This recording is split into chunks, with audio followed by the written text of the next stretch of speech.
O Brasil tem uma série longa de dias festivos, senhor presidente. Muitos acham que são dias sem grande importância, mas não existe um dia que não seja de importância entre as datas comemorativas. Pode até não ser importante para todos, mas é importante para aquele grupo específico que naquele determinado dia, efeméride como se chama, comemora a sua identidade de grupo. Mas um dos dias que eu reputo como importante, comemoramos dia 23 de março, no último sábado. É o Dia Nacional do Piso Salarial do Professor. Poucos sabem que existe isso. Mas esse dia tem uma importância que é para refletirmos em todas as partes, especialmente nas escolas, da importância de o Brasil ter, desde 2008, que não tinha antes, um piso salarial nacional. E veja que em 1822 houve uma resolução que se chamava então Portaria Imperial de Dom Pedro I, criando o piso. Foi criado. Pouco depois, em 27, foi até fixado o valor, na época R$300 mil. E aí parou. Não se fez mais, não se continuou. E os salários foram caindo, até pela falta de recursos dos municípios e dos estados. A partir de 2008, eu tenho a honra de que foi um projeto de minha autoria, aprovado no Congresso, sancionado pelo presidente Lula no dia 17 de julho de 2008, o Brasil passou a ter um piso salarial do professor. Eu vim aqui falar, senhor presidente, de 4 aspectos: o significado do piso, a luta para que tivéssemos um piso, a situação que nós tínhamos hoje e as necessidades para o futuro daquilo a que se propõe o piso salarial do professor. Primeira luta. Como eu falei, desde 1822 se tenta no Brasil fazer um piso. O ex-deputado Severiano Alves, da Bahia, conseguiu colocar uma proposta na Constituição que previa a existência, a necessidade de um piso. Mas ficou 20 anos até que a lei ocorreu, graças a um projeto, como eu disse, de minha autoria. Mas a luta não terminou aí, senhor presidente. No momento em que a lei foi sancionada, diversos governadores de estado entraram com um pedido de declaração de inconstitucionalidade daquela lei. Ou seja, um piso que na época era de R$980, os governadores achavam que era muito alto para o que eles podiam pagar. E, em vez de dizer ao governo federal que, se o governo federal criou o piso, ajude os estados e municípios a pagar o piso, preferiram dizer que um piso do professor seria inconstitucional. Ora, quase todas as categorias desse país têm piso. Por que professor não mereceria um piso? E esse processo, senhor presidente, demorou anos, em que o piso ficou numa espécie de limbo. Havia uma lei, mas havia um pedido de inconstitucionalidade da lei. Só recentemente é que foi superado todo o problema legal e nós passamos a ter um piso salarial, não apenas sancionado em lei do presidente e projeto de origem do Congresso, que dá mais legitimidade ainda, mas também isso que raras leis têm, que é o apoio, o reconhecimento do Supremo Tribunal Federal. Mesmo assim, eu vou ler aqui os estados do Brasil um a um, os que cumprem e os que não cumprem o piso. Lembrando que o piso tem 2 itens: o valor do piso e depois uma determinação de que o professor deve dedicar-se na sala de aula a, no máximo, 2/3 da sua carga horária. E eu vou ler aqui os que cumprem o valor, e a razão da carga horária de 2/3. Comecemos pelo Acre.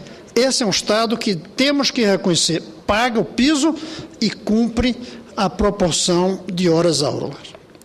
Alagoas não paga o piso e não cumpre a relação hora-aula em relação à carga de trabalho. Amazonas paga acima do piso. Amapá não paga o piso, mas cumpre a proporção de horas de aula. A Bahia não paga o piso na forma de vencimento e não cumpre a proporção de horas de aula. O Ceará paga o piso, mas não cumpre a proporção de hora-aula. O Distrito Federal paga o piso e cumpre a proporção de apenas 2/3 de aula na carga horária. O Espírito Santo não paga o piso, mas cumpre a proporção de horas-aulas. Goiás paga o piso, mas ainda precisa adequar esse piso à carreira e o sindicato de professores está lutando por isso. O Maranhão paga o piso, mas não cumpre a proporção de horas-aulas. Minas Gerais não paga o piso e não cumpre horas-aula. Um dos estados mais ricos do Brasil. Mato Grosso do Sul paga o piso, mas não cumpre a carga horária. Mato Grosso paga o piso e cumpre a carga horária de 2/3 de aula, do 2/3 da carga de trabalho. O Pará paga o piso, mas não cumpre a proporção de horas-aula. A Paraíba não paga o piso e cumpre a proporção de horas-aulas. Pernambuco paga o piso, mas não cumpre a proporção de horas-aulas. O Piauí paga o piso, mas não cumpre a proporção de horas-aulas. O Roraima paga o piso e cumpre a proporção de horas-aulas. O Rio Grande do Norte paga o piso na proporção e não cumpre horas-aulas. O Rio de Janeiro paga o piso e cumpre a proporção de horas-aulas. Roraima, Rondônia, paga o piso e não cumpre horas-aulas. O Rio Grande do Sul não paga o piso como vencimento e não cumpre. Outro estado rico, não cumpre o piso, não paga a proporção, não cumpre a proporção e é um dos estados que entrou com o pedido de inconstitucionalidade. Santa Catarina não paga o piso como vencimento e não cumpre a proporção horas-aulas. O Sergipe não paga o piso como vencimento e não cumpre horas-aulas. São Paulo paga o piso, mas não cumpre a proporção de horas-aulas. Tocantins paga o piso e não cumpre horas-aulas. E o Paraná não paga o piso e não cumpre a proporção de horas-aulas. Como vê, senhor presidente, é uma lei de iniciativa do Congresso, sancionada pelo presidente da República, ratificada pelo Supremo Tribunal e que até hoje não está sendo cumprida plenamente. Por isso, eu creio que nós temos que discutir aqui esta situação que nós estamos. É preciso que haja, e para isso é o dia do piso salarial, para despertarmos que ele não está sendo cumprido, a lei não está sendo cumprida, o piso não está sendo pago. E se o piso estivesse sendo pago, não estaria sendo paga, não estaria se cumprindo a proporção horas-aulas sobre a totalidade da carga horária. E o piso está em R$ 1.450, muito abaixo do que é preciso para esse país conseguir atrair para o magistério os melhores alunos das universidades. Hoje, nós sabemos que estamos muito longe de atrairmos os melhores da universidade para o magistério. Com esse piso, é quase impossível. E aqui, senhor presidente, eu quero falar um pouco sobre as necessidades daqui para frente. Além da necessidade de exigir que todo governador, e aqui eu falei dos governadores, não falei dos prefeitos, porque seriam muitos, a proporção de prefeitos que pagam piso é menor do que a de governadores que pagam. Além da luta para que esse piso vire uma realidade, não apenas uma lei, mas uma realidade, nós precisamos dar um salto adiante. Esse salto, senhor presidente, é transformar o piso em uma carreira nacional do magistério. Porque uma criança que nasce em um estado, o professor dele ganha o piso O menino que nasce em outro estado, o professor não ganha o piso. Não são brasileiros os dois, senador José Agripino? Por que o Brasil nega a alguns brasileiros a educação e oferece, ainda que ruim, a outros? Por quê? O direito ao voto é igual.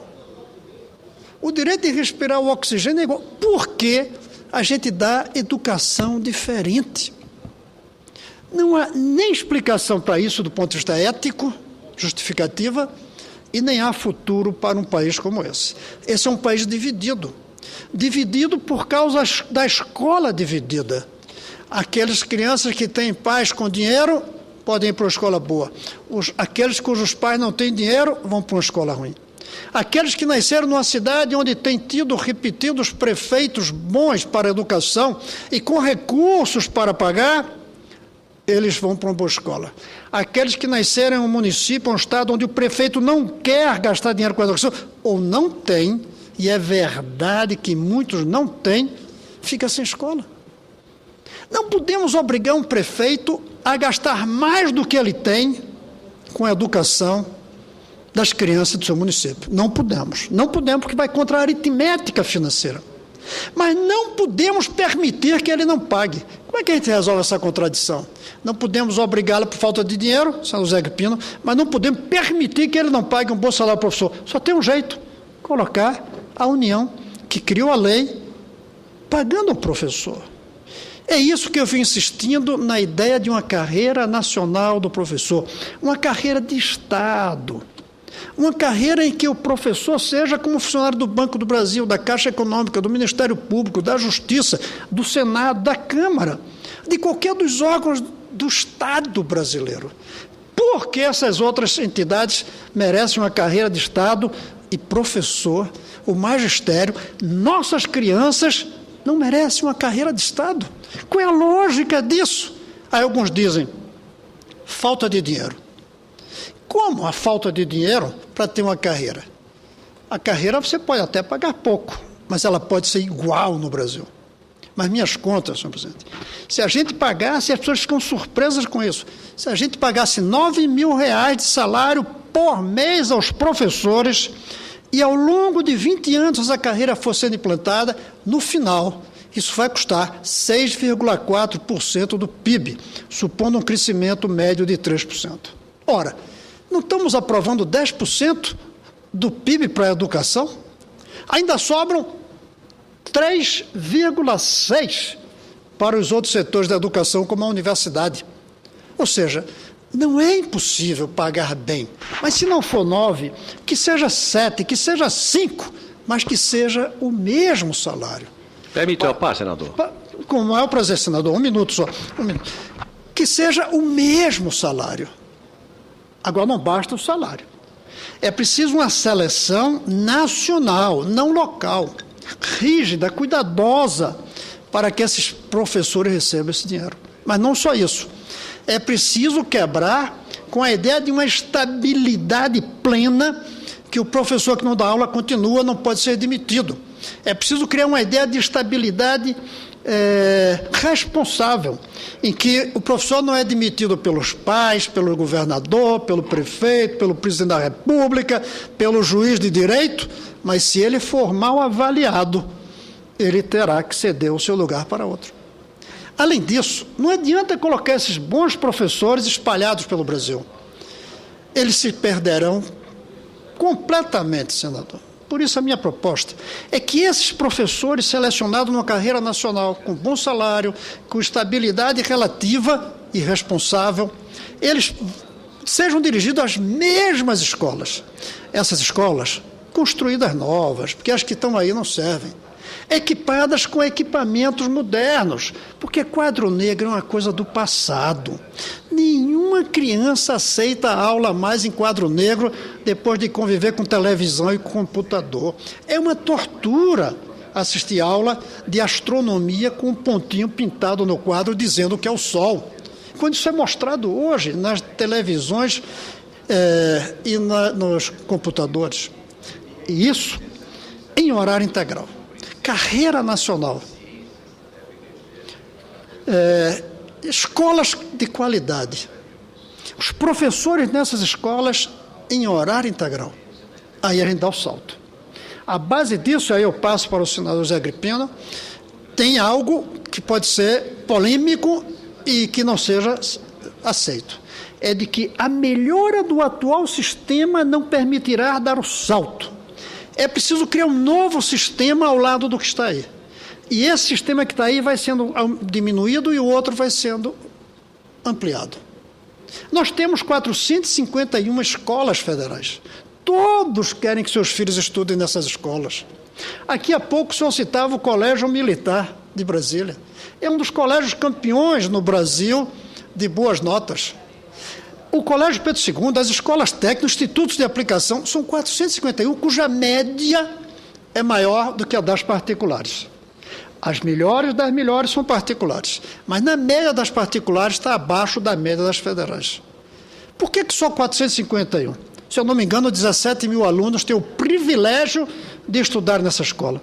Porque toda criança não pode ter o direito de estudar numa escola pública federal de qualidade. O piso é um momento de refletir sobre isso. É o primeiríssimo passo em direção a uma unificação muito maior da qualidade escolar. O que não quer dizer unificação do currículo. O currículo tem que ter especificidades locais, tem que dar liberdade pedagógica, tem que dar descentralização gerencial, mas não descentralização da qualidade, não desigualdade da qualidade. O federalismo tem que ter um ponto, senador Zé Agripino, que ninguém possa contestar. Escola igual para todos. Existe um federalismo bom e um ruim. O federalismo ruim é o que diz cada um estado que se vire. O federalismo bom é que diz a escola vai ser igual para todos. A partir daí, cada um vai ter a sua chance, a sua oportunidade e os seus direitos. É isso que eu gostaria de refletir aqui, em função do Dia Nacional do Piso Salarial do Professor, que foi comemorado ontem, lamentavelmente um sábado, e as escolas não puderam debater. Mas eu não quero concluir sem passar a palavra ao senador Zé Agripino, que, além de me honrar, provavelmente vai provocar um bom debate. Obrigado, senador. Senador Buarque. Senador Cristóvão, Vossa Excelência insiste num tema, quase que de forma heróica, batendo numa tecla que a nação precisa prestar atenção, que é da melhoria da educação, de fazer a educação uma prioridade nacional. E Vossa Excelência, no dia do piso, faz uma reflexão importante, porque muitos esforços foram feitos, mas que não produziram o resultado que se esperava.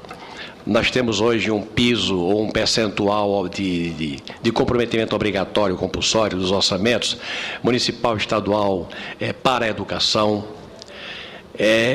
Há recursos, há programas, mas de qualquer maneira, como Vossa Excelência constata, há enormes deficiências. Eu queria fazer um acréscimo ao discurso de Vossa Excelência. Vossa Excelência, no ato de profundo comprometimento com a questão da educação, propõe uma revolução, seria a carreira nacional. O magistério seria a carreira nacional, com a responsabilidade federal, que na verdade é a dona do cofre, em fazer a reciclagem de professores, que, como eu fiz quando eu fui governador, eu criei a escola de reciclagem de professor, eu fiz o que pude pela educação. Depois desmancharam e as coisas não andaram bem, como Vossa Excelência e eu quisemos.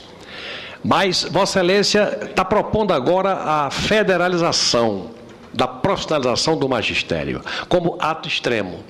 O que Vossa Excelência quer, na verdade, é uma coisa que é a obrigação de quem faz política no Brasil perseguir, que é fazer do Brasil um país competitivo. Vossa Excelência, como eu, é adepto do tablet.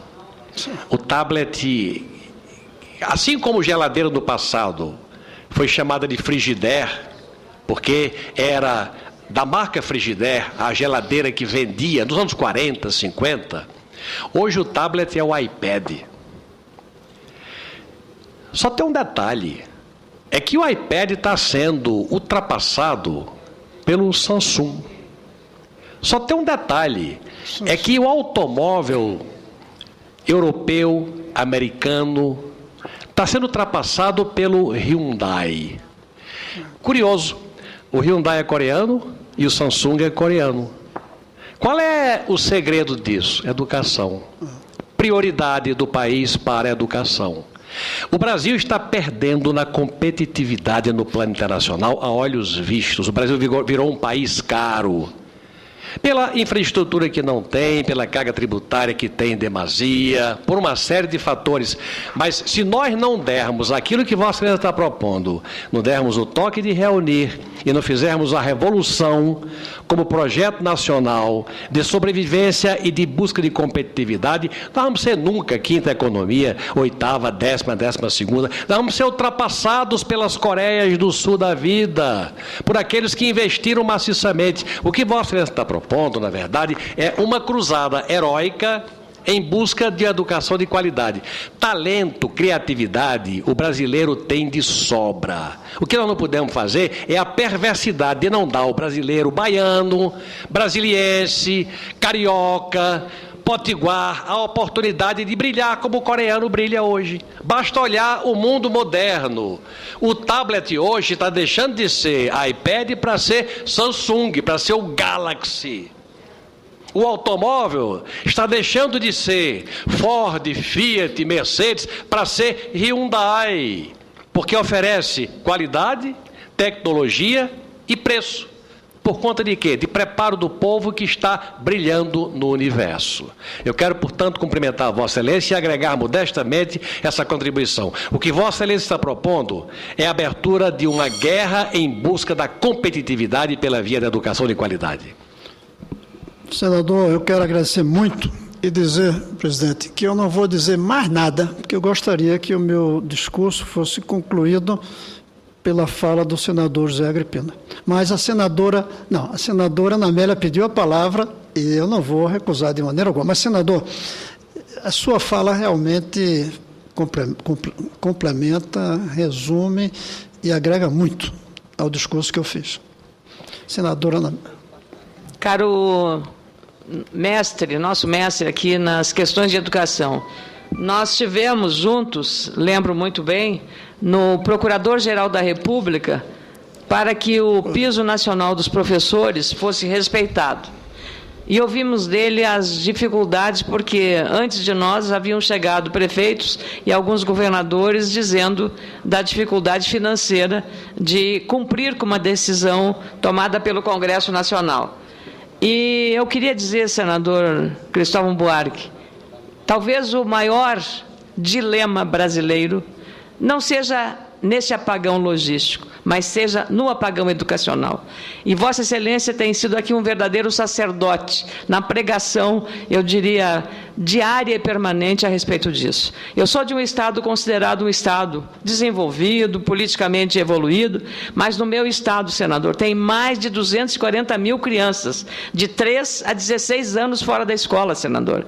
Então, isso para nós que representamos o estado que nos elegeu e nos mandou para cá, é triste ter essa realidade. E eu, às vezes, fico pensando o que podemos fazer para resolver essa questão tão dramática. Este apagão da educação brasileira, o senador José Agripino fez uma brilhante contribuição ao seu pronunciamento, mostrando aí por que nós estamos perdendo a competitividade. E isso vale para todas as áreas, senador. E aí países vizinhos nossos, mesmo o Equador, mesmo a Bolívia, mesmo o Paraguai, o Uruguai, nos dão lições pelos investimentos que fazem em educação. E nós estamos perdendo essa guerra. Mas eu espero que com essa tenacidade de Vossa Excelência e essa persistência, com o nosso apoio aqui integral, todos juntos podemos mudar esse quadro. Muito obrigada pela sua permanente vigilância e atenção com esse tema, que é a questão mais séria e mais importante de nosso país. Muito obrigado, senadora Ana Amélia. Eu só quero dizer que a senhora citou o seu estado, eu quero dizer que o governador do seu estado, que foi ministro da Educação, é um dos líderes na luta contra o piso. E eu prefiro dar um voto de confiança e acreditar que isso é porque não tem dinheiro. Então entregue as escolas ao governo federal. Não sente em cima delas dizendo não tem dinheiro as crianças que aguentam a escola com os professores que não ganham o suficiente em dessas áreas. Entregue, vem a presidenta e diz: presidenta, essa lei foi assinada pelo presidente Lula, aqui estão as minhas escolas. Mas não faz isso, condena as crianças. E, finalmente, agradecer, porque a senhora me chamou de sacerdote, outro me chama de obsessivo, outro me chama de maníaco e outro de chato, mas eu vou continuar falando sobre educação.